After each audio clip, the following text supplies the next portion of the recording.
اس کے ساتھ ساتھ ایک ساتھی سوال کر رہے ہیں کہ مفتی صاحب ہم لوگ اکثر سفر وغیرہ میں جاتے ہیں یا اپنے جو ہے گھروں میں رہتے ہوئے باہر ہوٹلوں میں کھانا کھانے کا موقع ہوتا ہے، تو جب وہاں کھانا کھانے ہم جاتے ہیں تو وہ گلاس جس میں دوسرے لوگ بھی یعنی کہ کافر لوگ بھی پانی پی کر گئے ہیں، اسی گلاس سے ہم لوگوں کو بھی پانی پینا پڑتا ہے، تو کیا اس گلاس سے ہم پانی پی سکتے ہیں یا نہیں؟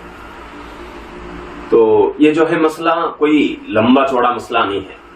مسئلہ جو ہے مسلمان کافر کا نہیں، مسلمان کافر کا کوئی مسئلہ نہیں، مسئلہ ہے پاکی اور ناپاکی کا.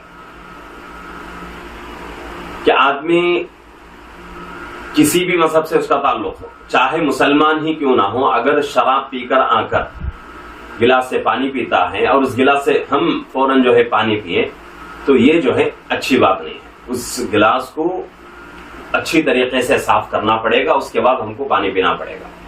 اگر کوئی ہے غیر مسلم ہے، شراب نہیں پیا، اگر جو ہے اس کے منہ پر کوئی نجاست نہیں ہے، اگر پانی پیتا ہے اور اس گلاس سے ہم پانی پیتے ہیں تو کوئی مذائقہ نہیں ہے.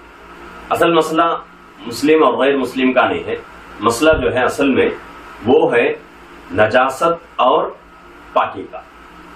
یہ جو ہے اس کو اپنے ذہن میں رکھنے کی ضرورت ہے.